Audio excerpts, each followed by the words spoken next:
Well, hello and welcome back to this part 6 of this study that we have titled Bible Prophecy 101, where, of course, we are making our way through building God's prophetic timeline and understanding Bible prophecy.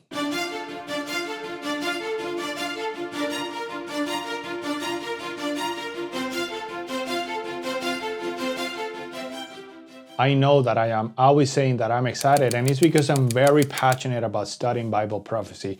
But today I am particularly excited because Revelation chapter 13, which is the chapter that we're going to start studying today and finish next week, is a chapter that deals with exactly what we as Christians and as people of God are looking forward to in the records of history. I'm not going to give any spoilers alerts. That's what we're going to be studying today and next week, and I can't just wait to get into it. Are you ready? I surely am. Let's do this. Action! All right, now that we're in this setting, let's go ahead and get started. For starters, I haven't showed this slide for a while, so I want to show where we are on the sequence of studies that we're going to be completing in this series. We, 5 sessions ago, we started talking about God is in control. We talked a few things about this. God is in control. Not in control as in manipulating everything, but as in nothing takes him by surprise. We also said that God's word, the Bible, and only the Bible is what we need to use in order to understand the Bible, because this session was mainly oriented to talking about how to go about studying Bible prophecy. We said that prophecies follows the course of history, which makes sense considering that timeline that I put there back in the screen, because as history moves forward, prophecies unfold and become, fulfilled. And then, of course, that when you study Bible prophecy, you have to pray, study, and repeat. Then we moved to history foretold. This talked about Daniel 2 and Daniel 7 and Daniel 8. We talked about the little horn, which focused on the little horn that appears on Daniel 7. And this because the little horn had so much importance, not just back then. If you read Daniel 7, there's a lot of time being devoted to this little horn, but also it's of importance to us today. And today you'll find out why, or start finding out why, because this little horn was going to be, or is going to be, very much applicable today in our modern day. And I don't mean today as in literally today, I mean today as in our era. Then we talked about the dragon and the woman. That was last class week, where we talked about Revelation 12. And we saw how in Revelation 12 we get a sneak peek behind the scenes of human history as to who is really working some of these horrible things that are mentioned in prophecy. And today we moved on to the second and last phase of this study. We're on the part 1 of the second phase, so to speak. And we are going to be talking about the wound and the earth beast. And then as we move forward, next week we're going to be talking about spoke like a dragon. So today's topic is going to be about Revelation 12, about Revelation 13. But Revelation 13, there's a lot of material there. So from the little horn session, I made this study and I was a little bit longer than normal. So I'm going to try to keep it shorter to say, for us to have time to digest the information. So we will start today Revelation 13 and we will finish next week Revelation 13. Then we're going to talk about Babylon the Mother. This is moving on to Revelation 17. We will talk about as in the days of Noah, especially the longest standing prophecy in Bible, which is the 2300-day prophecy. And finally going home, which is the day that we all are waiting for. I'm going to put this chart here on my back, Daniel 7, 2, 7, 8, and Revelation 12. You'll see that I added a new column, and that's the column for Revelation 12. And in this particular column, you'll see that I made it applicable, or I located what we're seeing in Revelation 12 in the times of the iron legs, or the terrible looking beast in Daniel 7, or the little horn out of the previous horns in Daniel 8. So I'm trying to put us in time in our long timeline. We've been building this chart as we move along in this series. I'm trying to locate us exactly where everything is fitting in God's prophetic timeline. Okay, so we know from Revelation 12 that the dragon wanted to devour the child, and we saw this being fulfilled when Herod in Rome wanted to persecute and wanted to kill all of the children. This is Satan's attempt to kill Jesus. So, of course, Rome is the power that was in power at that time. So, Satan wanted to devour the child, and the power that he used was Rome. So, we know that we're talking about that Roman phase. And then, of course, it says that, when he could not kill the child and the child was taken to heaven, he went to make war against the descendants of the woman, the descendants of the church. We study about how the woman represents the church. And now he's going after the remnant, after the rest of us people who want to follow, honor, and love Jesus and God. Okay? And of course, he did that through the Roman Catholic papacy during the famous Dark Ages. From the year 538 to the year 1798, the Roman Catholic papacy avidly persecuted God's people, restricted Bibles, and did all the horrible things that we talked about when we discussed the topic of the little horn. So if you have not seen that topic, I highly recommend you go see it. So where are we today? The question still stands, the question that we asked last session, and here in the screen at the bottom, was 1798 the last cover prophetically speaking? And the answer is no. And today and next week, we're going to start talking about Revelation 13, which is what takes us through today and what tells us what exactly is going to happen next in the books of human history. So very exciting topics ahead. I'm excited to talk this with you. And so that's where we are. So let's get started with Revelation 13. So Revelation 13, how exciting that we're moving along in God's prophetic timeline. Revelation 13, to be perfectly honest, is one of my favorite books prophetically speaking because, as I mentioned, it's the chapter that is very much applicable to today, and it tells us what exactly to look forward to in the books of human history. A note on Revelation 13 before we move forward is that you should know that Revelation 13, 12, 13, 14, and 15 are a bundle. And although we talked about Revelation 12 last week, and we'll talk about Revelation 13 today, we will not be talking about in this series Revelation 14 and 15, but you should totally read them because in Revelation 12 you get a sneak peek of what's going on behind the scenes. In Revelation 13, of course, it shows you what the beast is doing in our sight, right? And that's what we're going to be discussing in this class. And then in Revelation 14, it tells you about the warning to those who follow the beast. And then Revelation 15 is those who have conquered the beast, or those people who have followed God and Jesus. So all four chapters should be studied together to get a full picture of what's going on. But again, in this series, we're just trying to focus on God's prophetic talent. We're just building what God has left for us that will happen in the books of human history. And there are, they're not secondary, but I'm going to call them secondary prophecies that are complementary to this main timeline that we're building. There's things that happen on the side. You have the seven churches, you have the seven seals, you have the seven trumpets, you have the plagues, you have the three angels message, which is Revelation 14. So there's a lot of things that are happening as this timeline unfolds. But let's just focus on the timeline. I gotta remember everyone, this is a prophecy 101. And if you've gone to college, you know that 101 class is an introductory course. It's the very first course that you take. So I'm trying to make this as simple and digestible as possible. So let's just stick to the timeline here. And on future series, especially if you're interested in talking about any specific part of prophecy, please let us know, and we see if we can work those out in future series. But for now, let's stick to the timeline. So Revelation 13 is our focus. And Revelation 13 is a little bit more complicated than the other, chapters that we've studied, maybe along the lines of Daniel 8 and 7, because there's more symbols, there's more things going on, there's time associated, there's prophetic timelines associated with it.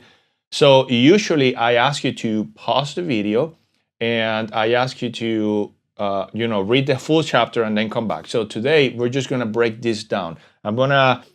In 2 different occasions, I'm going to tell you to pause and go read and then come back so that we can, break this down a little bit easier. So I'm going to ask you right now that if you have not read Revelation 13, or if you want to refresh your mind, pause this video and go read Revelations 13 verses 1 to 10. Don't move past there. Don't go into the earth beast. Just stay Revelations 13 verses 1 to 10 and then come back.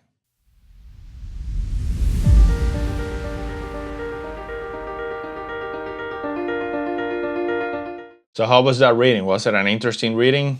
I bet it was. I absolutely love it myself. So right off the bat, let's dive straight in. Right off the bat, we notice a few characteristics that are being described about this beast, and they're here in the screen. The first one being that this beast, of course, rises from the waters.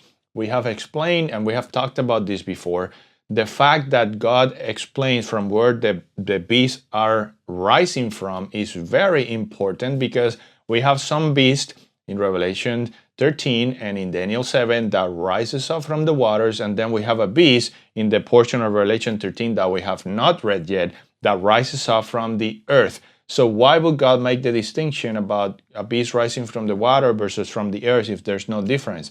Well, the answer is because there is a difference. We know that waters represents multitude, nations, tongues, and people. From Daniel 7, we know that there weren't just, lake waters, calm waters, but there was strife and there was storms and there was thunder. So there is conflict, nation conflict. We studied this earlier in this study. So the waters represent multitudes, and the storms in the water represents conflicts. So all of these beasts, all of these kingdoms have been rising up from where there's war and tension and strife and conflicts. But there is a beast in Revelation 13, the second half that we did not read, that rises up from the earth. So there's no waters, meaning no conflict, no political strife, no tension. It's as calm can be. And how do we link this about no conflict to the presence of not having water? Well, let's take a look at Revelation 12 verses 14 to 16, and I'm going to read here. But the woman was given 2 wings of a great eagle. Notice that we're studying Revelation 12 now. That she might fly into the wilderness to her place where she is nourished for a time and times and half of time from the presence of the serpent. So the serpent spewed water out of his mouth like a flood after the woman. So it unleashed the armies after the woman to persecute. And it says that he might cause her to be carried away by the flood.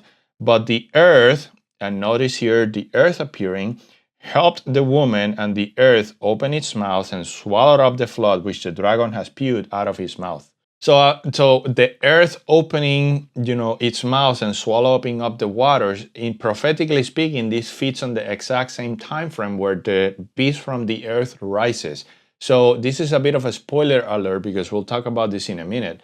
But the fact that the earth helped the woman, this word earth is the same earth that is being used in Revelation 13, means that there is no persecution, no conflict. The woman was being persecuted by the waters, and the earth swallowed the water, so that means that the woman was not persecuted anymore. And now we have a beast that rises up from the earth later on in Revelation 13. So we'll talk about that here in a few. So waters, this beast is rising from the waters. The second is that this beast has 7 heads and 10 horns and 10 crowns, okay? And has a blasphemous name. Now, I want you to take note that although it has 7 heads, not all the heads are active at the same time. Take a look at Revelation 13:3, where it says, "And I saw one of his heads as he had been mortally wounded, and his deadly wound was healed, and all the world marveled and followed the beast." Note that it says one of the heads was wounded.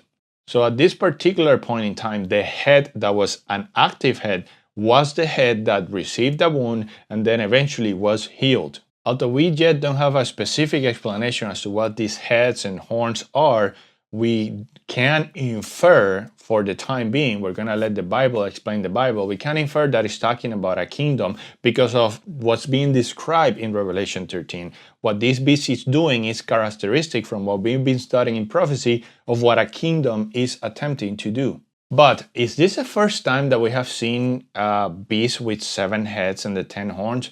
No, it's not. If you remember from last week, let's go back to Revelation 12, verse 3, and it says, "And another sign appeared in heaven. Behold, a great fiery red dragon, having 7 heads and 10 horns, and 7 diadems on his heads." Now, we know, of course, that the dragon is Satan because we studied this, but what does Satan uses to do his purposes? The kingdoms. So Satan is using kingdoms on this earth on real time to accomplish his purposes. So the fact that this dragon had the 7 heads, we can infer, we can pretty much confirm that it is Satan working through kingdoms. And now there's an active head that is being wounded and then eventually healed. So we can basically know that this is saying that Satan is working through kingdoms. So once again, we have this confirmation that the heads represent kingdoms. But I know, do we have even more specific evidence? Well, we're in the book of Revelation, so why don't we let Revelation explain Revelation? Let's keep reading. Let's jump to Revelation 17, verse 3. And there we find the following.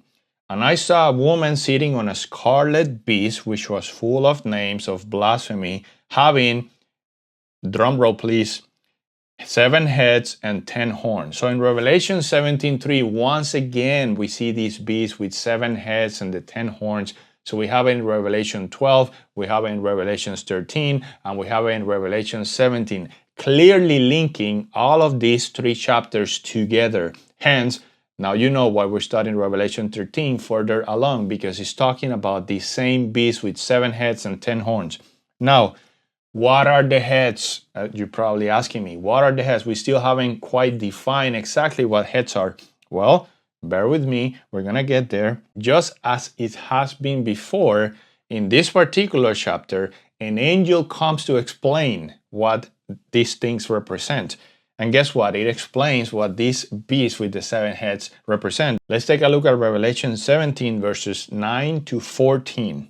And it says, "Here is the mind which has wisdom. The 7 heads are 7 mountains on which the woman sits. There are also 7 kings."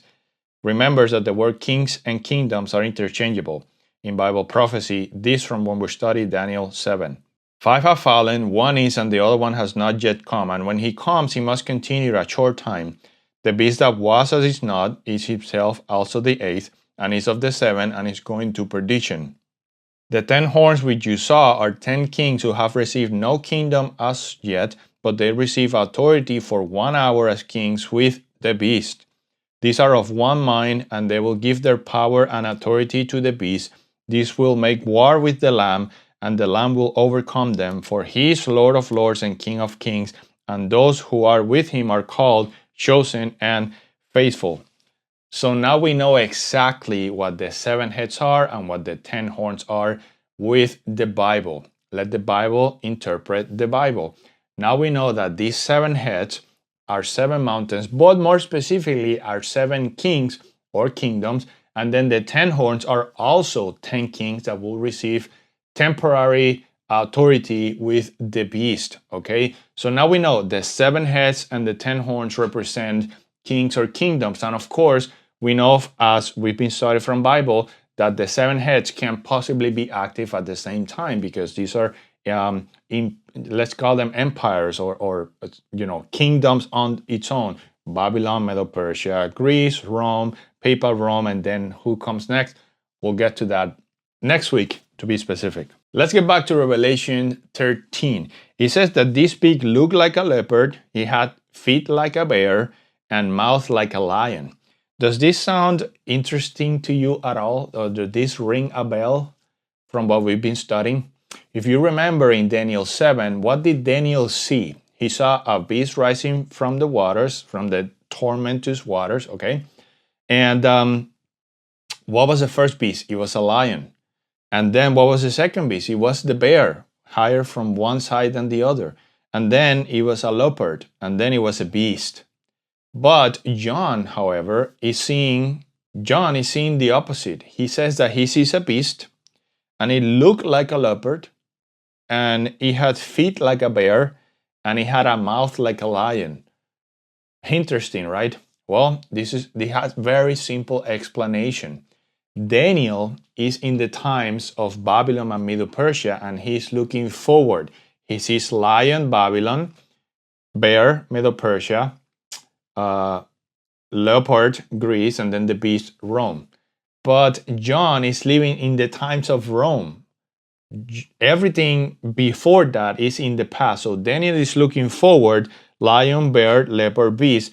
John is looking backwards in time. He's seeing beast, leopard, bear, lion. So the fact that this beast appears here clearly links Daniel 7 and Revelation 13. It's the same animals, the same beast being used.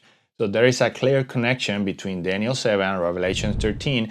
And we also know another connection is that in Daniel 7, beasts are rising up from the waters. And in Revelation 13, the beasts are rising up from the waters. So to put it bluntly, Daniel 7 and Revelation 13, that first portion that we read, is talking about the same beast, except Daniel explains it in 4 different beasts because there are details that God wants us to know. But then in Revelation 13, many of those details have already been explained. So there's no need to give details. So all of the beasts are put into this one weird looking beast, but it's the exact same. And when you read the description, you can clearly link Revelation 13 with Daniel 7. There's one more very important characteristic here, and that is that one of the heads was mortally wounded with a sword. And we are told of the things that this particular beast did before being injured with the sword.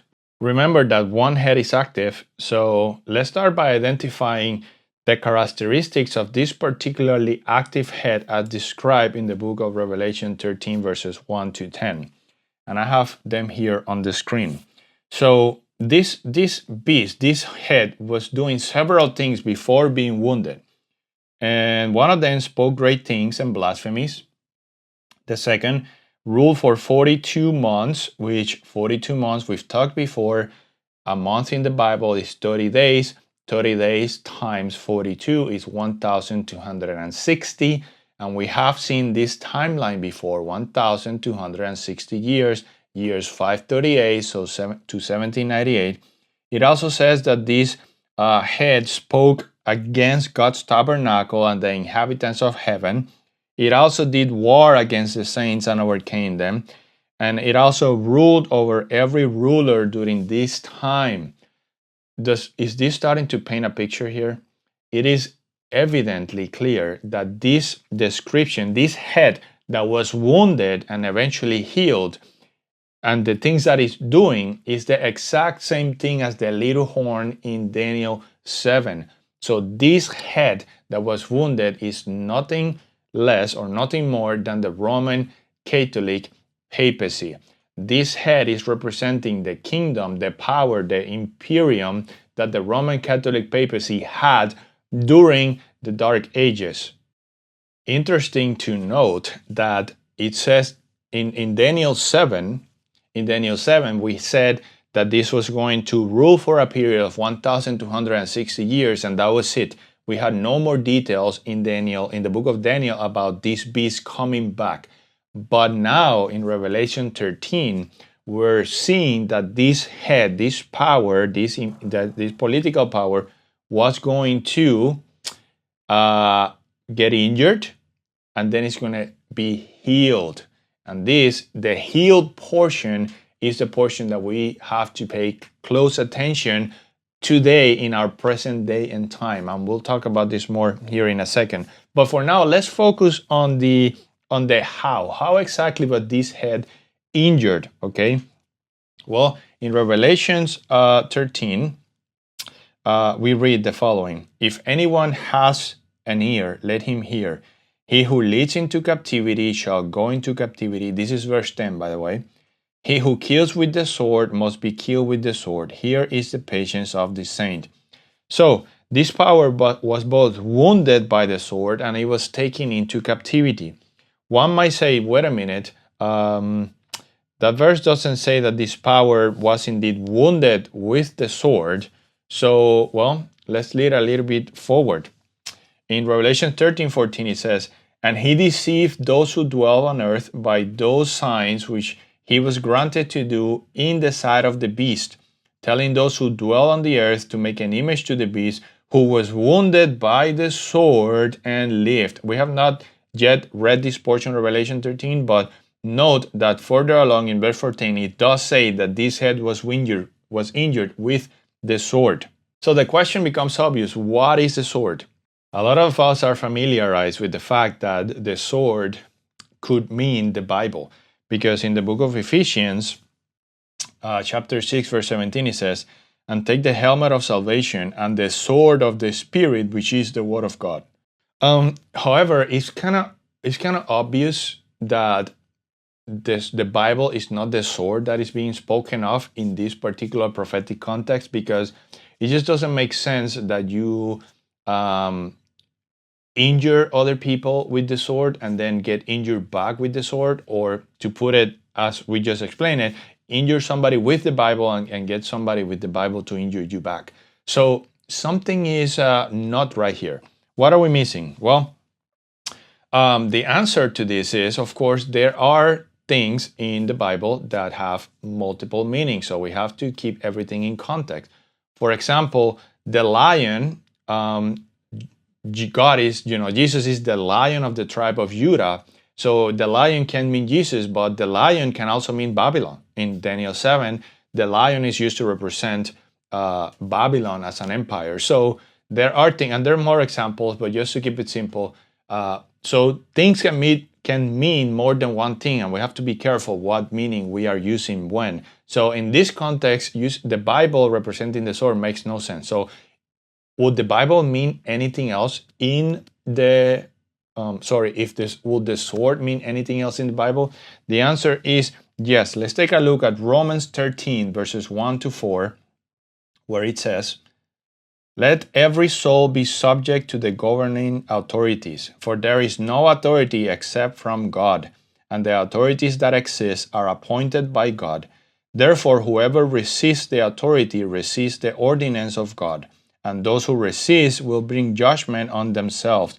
For rulers are not a terror to good works, but to evil. Do you want to be unafraid of the authority? Do what is good, and you will have praise from the same, for he is God's minister to you for good.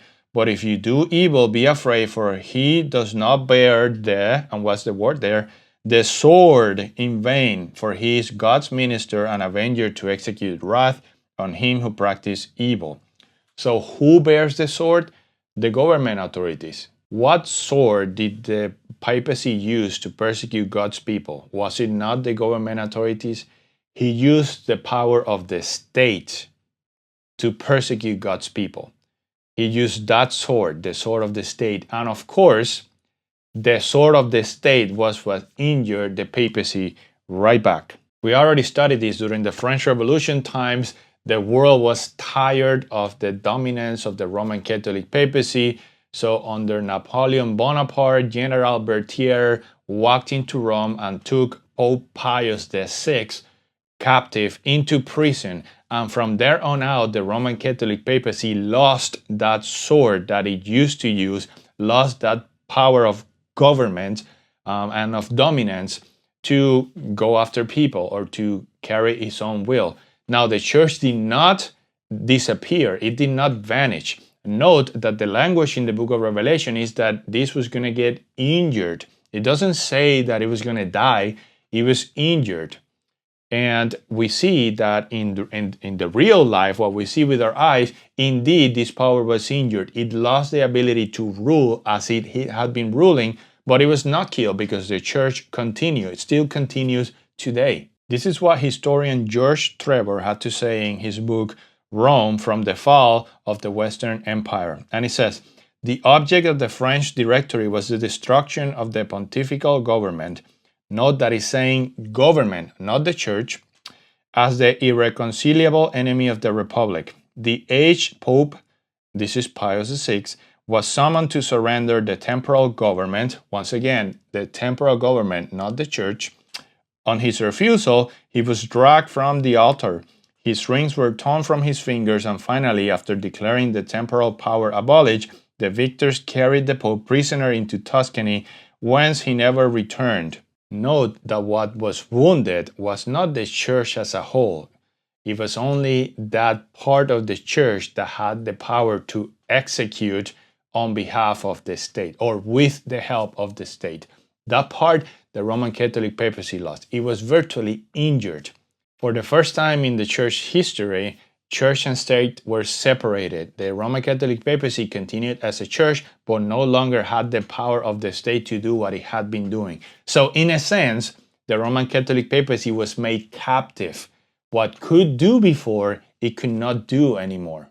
Now, many have made the connection that because Pope Pius VI was taken literally captive out of Rome, some people attribute that, this captivity spoken in the book of Revelation 13 is literally that he was taken captive. And it's like, yes, this is perfect. It means, but we have to remember that in Bible prophecy, the words kings and kingdoms are interchangeable, and we're not talking about individual kings unless the Bible explicitly tells us so.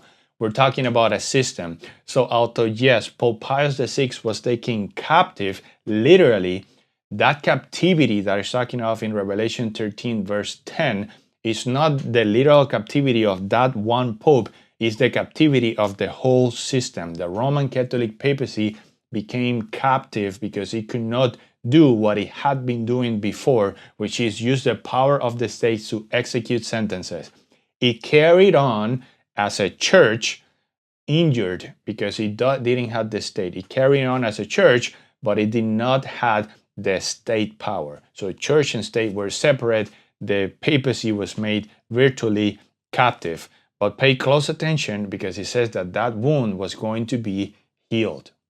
So who and what and when and how was this injury going to be healed? Well, and that's where the second part of Revelation 13 comes into play, and that's where we're going to jump in right now. Yes! Yes! As we did when we studied the first part of Revelation 13, I'm going to ask you to do the same now for the second part.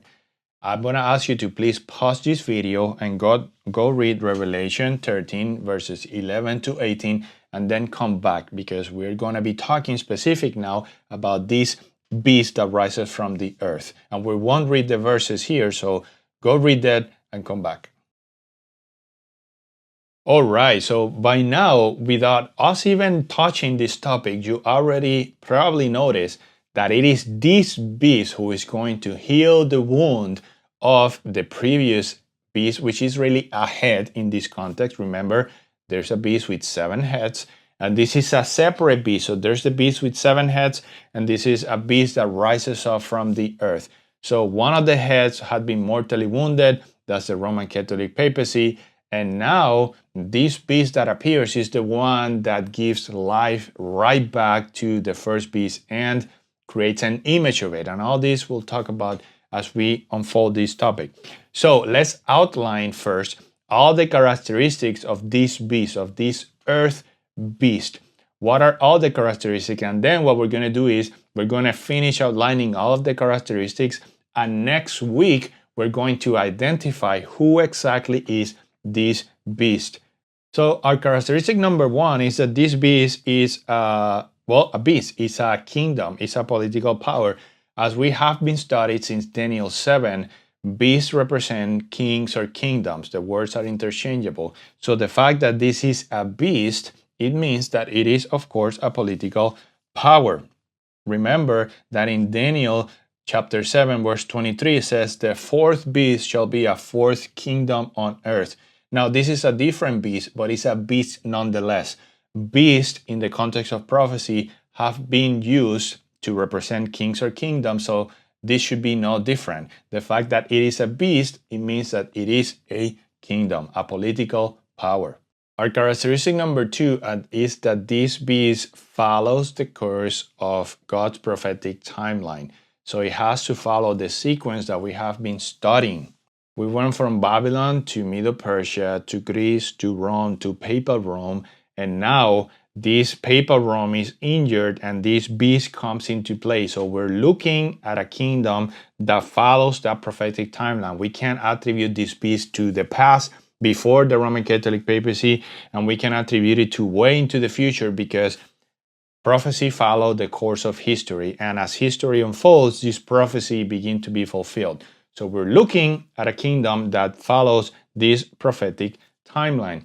But there's a very important detail that we have to discuss here, and that is we have to jump back to Daniel 2, verses 41 to 44.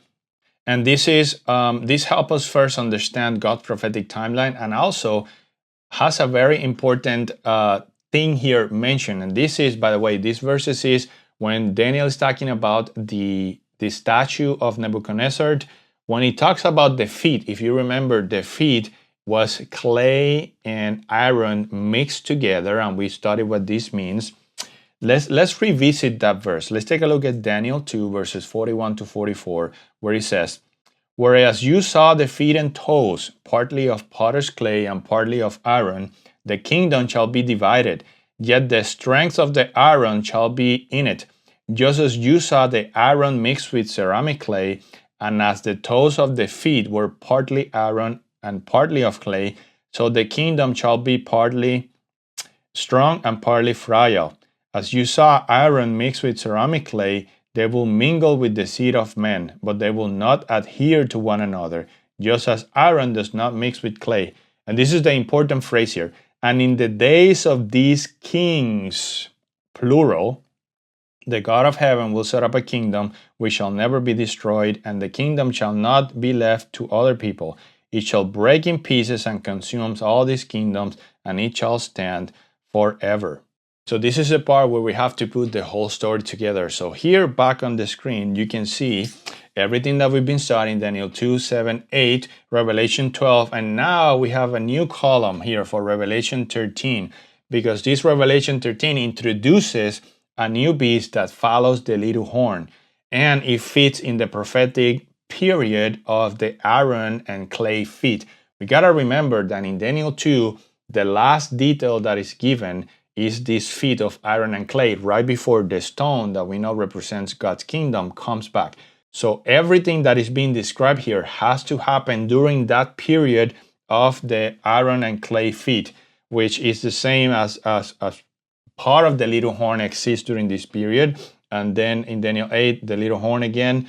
And we know that this, however, extends beyond, because the little horn, we know that it ruled from 1,260 years, which finished in 1798. But again, it fits under the prophetic period of the feet of iron and clay. So now clearly we have to add some resolution to this diagram, because there's more things that are happening in these stages of the feet of iron and clay. Let me make that clear. Let me change here the slide. And once again, we have on the left side here, you have the iron and clay feet in the days of these kings. And you can see that now I have Daniel 7, 8, 12, 13, but I have added resolution. Okay, so in Daniel 7, we have the little horn. In Daniel 8, once again, the horn. In Daniel 12, we have this dragon that persecutes the woman who gives birth, remember, the church. And now in Revelation 13, we had more details. Now we have the beast that was injured. That was the Roman Catholic papacy in 1798. It was made captive by the power of the sword, the power of the government. And now there's a beast that rises from the earth. And then this beast makes an image to the injured beast's head. So you see that we have zoomed into the feet of iron and clay, and now we are adding resolution to it to know exactly what's going on. And we're going to continue filling this chart as we move forward. So we make a full picture. From before, we thought God's prophetic period will finish in the year 1798, but now we know it doesn't. Now we know it continues past 1798, because the injury that was given to the Roman Catholic papacy in 1798 was healed. And by who it was healed? By these beasts that were being introduced now that rises from the earth. All this to say, this beast follows God's prophetic timeline, God's prophetic period. So we're looking for a kingdom that fits this description. Our characteristic number 3 is the usage of the word then. Then I saw another beast. And although we have to discuss this more in detail next week, because some translations uses the word then, we suggest that this beast was injured and then this beast from the earth arises, which will tell us that this beast has to arise after the year 1798. The reality is that when you translate the original Greek language Bible, which I did, by the way, and I'll show that next week, it's not really then, it's really and. So John is describing, this beast that was injured and was healed, and I saw another beast that was rising up from the earth, etc. So the word then and the word and, which is more accurate, suggests that this power has to come around the year 1798, or very, very close to that, because John is seeing this injury, and at the same time, he's seeing this beast that is rising up from the earth. So we're looking for a power, for a beast that rises up around the year 1798. Our characteristic number 4, we have actually discussed this a few times. It says that this beast rises from the earth. So simply put, it comes up from a land with fairly limited to no, big population. There's no wars, no strife, no conflict. This is a peaceful rising up of a nation, of a political power that, as a previous characteristic, around the year 1798. So all the other beasts are rising up in the waters. There's strife and tension. We clearly know this from history. Babylon, Medo-Persia, Greece, Rome, all these nations had wars and continuous wars constantly. But this beast is rising up from the earth, so an area of limited to no population, no wars, no strife, no conflict. So we're looking for a nation that, of course, meets this characteristic. Our characteristic number 5 is that this was a brand new kingdom, was a brand new political power, a brand new nation.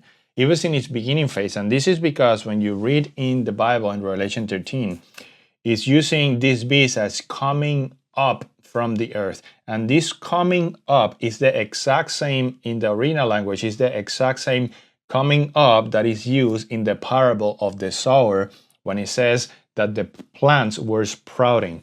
So when the plants were beginning to sprout, were coming up from the earth, is a baby plant, right? So it is the exact same language, the exact same verbiage used to describe this beast. So this beast was coming up around the year 1798. So we're looking for a brand new kingdom or nation that was being developed around that time. Our characteristic number 6 is that this kingdom, this power, this nation provided refuge to the woman. And we talked about this earlier. This, when you read Revelation 12 verses, let's see here. Revelation 12 verses 13 to 16, where it says, and I'm putting here on the screen again, now when the dragon saw that he had been cast to the earth, he persecuted the woman who gave birth to the male child. But the woman was given 2 wings of great eagle, that she might fly into the wilderness to her place, where she is nourished for a time, times, and half of time, from the presence of the serpent. So the serpent spewed water out of his mouth like a flood after the woman, that the woman might cause her to be carried away by the flood. But the earth helped the woman, and the earth opened its mouth and swallowed up the flood which the dragon has spewed out of his mouth. So again, this prophetically, in time frame speaking, this prophetically coincides with the exact same time where this beast is coming up, sprouting up. Remember that the first head was injured, and this is coming up around the same time. On Revelation 12, we know that this Roman Catholic papacy was injured in the year 1798, and then the earth is helping the woman. So prophetically, it's in the same period. So this power, this kingdom nation, provided refuge to the woman. That's our characteristic number 6. Our characteristic number 7 is, of course, that this kingdom will be a political superpower. It has to be, because if you read the description that is being given in Revelation 13, it says that this beast has control over who can buy or sell, that this beast has the authority to enforce the mark of the beast, and that this beast will have the power to influence the earth powers. This clearly indicates a government, a political power, a nation that is very, very influentially, economically, politically, and militarily. Our characteristic number 8 is that these beasts coexist with the injured head or the injured beast, okay? Clearly, this beast was injured, and then it didn't die, it remained alive, and we know that this is the face of the Roman Catholic papacy just being a church. And now this kingdom has to coexist because this new brand kingdom is creating an image to that beast, and is healing the wound of that previous beast. So we're looking at a nation, at a kingdom, at a power that coexists with that first beast, which is the Roman Catholic papacy. Our last characteristic, our characteristic number 9, is that this beast had 2 lambs-like horns, but it spoke like a dragon. Okay, and this one we're going to take a minute here to break this one down. From Revelation 12, it is absolutely clear that the dragon represents Satan. It is called out directly. It's Satan working behind the scenes, behind political powers to do its own evil purposes. And in Revelation 12 and in Revelation 13, we're presented with all the 3 phases. In Revelation 12, we have phase 1 of Satan going after the child. We know that he used Rome to go after the child. Then we have this using Rome to persecute God's people for the times and half of time. He used the Roman Catholic papacy. But then it says that the earth helped the woman and provided refuge. And along those lines, it continues saying that this dragon was enraged and then declared war on her descendants. But we don't know yet how that is going to happen. And now in Revelation 13, the curtain is finally open. We are told exactly how he intends to persecute and declare war on the remnants, on the descendants, and that is by healing the wound of that first beast, of that injured head.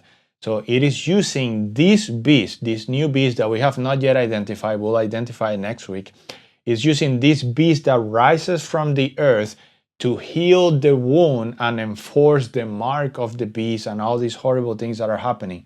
So Satan is intending to use this political power, this nation, in order to heal the wound and in order to persecute God's people once again. But what about the 2 lamb-like horns?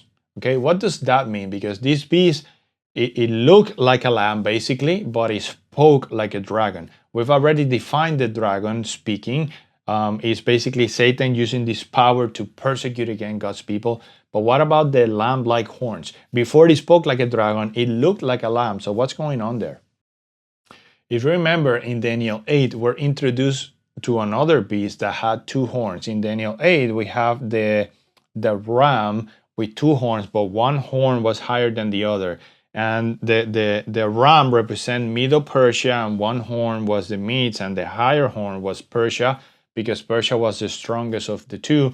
Same as in Daniel 7, we have a bear that is higher on one side than the other, meaning Persia. You know, is one kingdom, one power, but with two subdivisions, we call it. So they're still kingdoms. So the horns represent kings and kingdoms. And now in Revelation 13, we're seeing the same. Now we're seeing a beast that has 2 lamb-like horns. So one power, one kingdom with 2 divisions. We can apply the exact same interpretation. Now, the lamb in the Bible, I think we all know what the lamb means. Here is the Lamb of God who washes away the sin of the world. He is the perfect lamb. The lamb represents Jesus, okay? But what is Jesus doing in prophetic terms? Well, remember that this beast looked like a lamb, but it spoke like a dragon. So it looked like it was on Jesus-based principles. What are the 2 horns meaning? Well, interestingly enough, when Jesus walked planet Earth, he did recognize 2 different kingdoms. Let's take a look at Matthew 22, verses 19 to 21.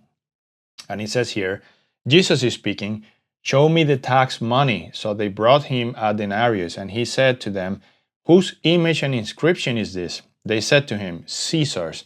And he said to them, "Render therefore to Caesar the things that are Caesar's, and to God the things that are God's. So there are multiple instances in the gospel book where Jesus recognized two kingdoms: an earthly kingdoms, government powers and authorities, and a spiritual kingdom, earthly powers and authority. And Jesus basically taught, as long as the government or the earthly powers don't interfere with what you owe to God, then you can follow them both. You can be a good Christian, and you can also be a good citizen. These were always meant to be kept separate because the earthly kingdom cannot help the spiritual kingdom. God gives us all free will, the freedom of choosing, and enforcing laws to obey God is not God's ways of operandum. God wants people to love Him and to follow Him and to obey Him freely out of their own wishes and desires. So that's why we should always keep church and state separate, because forcing people to obey God does not count as obeying to God, because God wants us to love Him freely.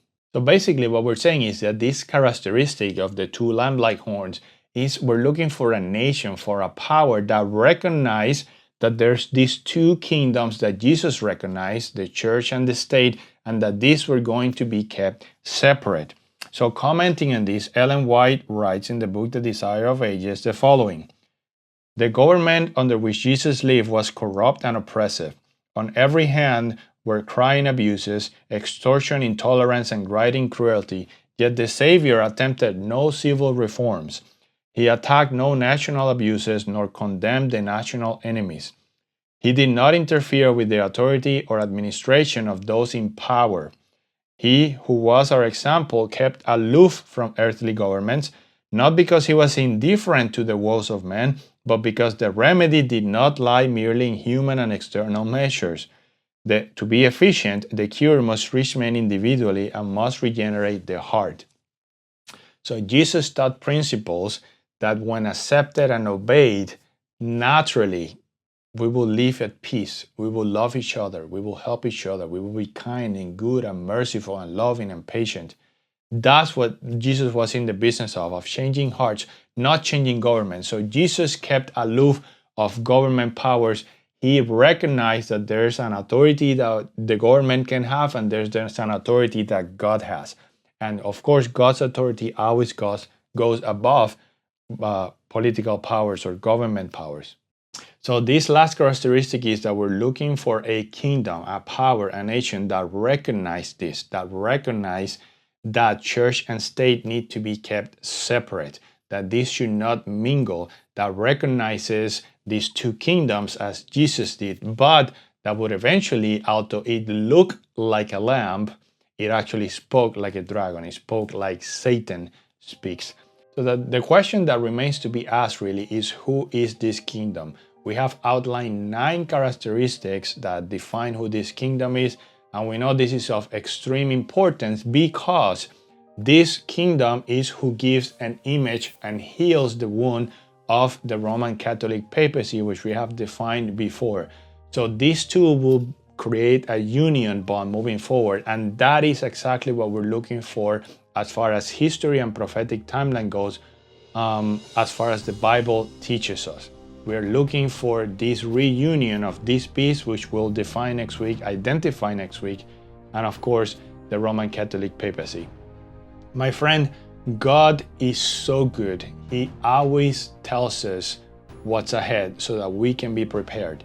Before Jerusalem was destroyed, Jesus said to them exactly what to look for, so that they could run to the mountains. And now, before the final destruction in our times, God has already told us exactly what to look for. The study of Revelations 12, 13, 14, 15 is of extreme importance to today because it contains God's last message to us living on this earth. And God's last message is that of a warning. Watch and pray and be careful that you don't fall to the snares of Satan, because he is angry and he is going after God's people. But the good news is that we know that he is defeated. John 16:33, in the world you will have tribulation, but be of good cheer, I have overcome the world. This is Jesus speaking. So what's ahead has been outlined for us. It is up to us to study, pray, seek God with all of our hearts, and know that regardless of how we feel, because feelings can be deceiving, God has said that He'll be with you if you seek Him. So trust Him, study His Word, study Bible prophecy. Come join me next week, and let's keep, building this God's prophetic timeline, and of course, preparing for His prompt coming and return. I so look forward to that day, and I'm sure you do too. God bless you. Thanks for joining me, and I'll see you next week.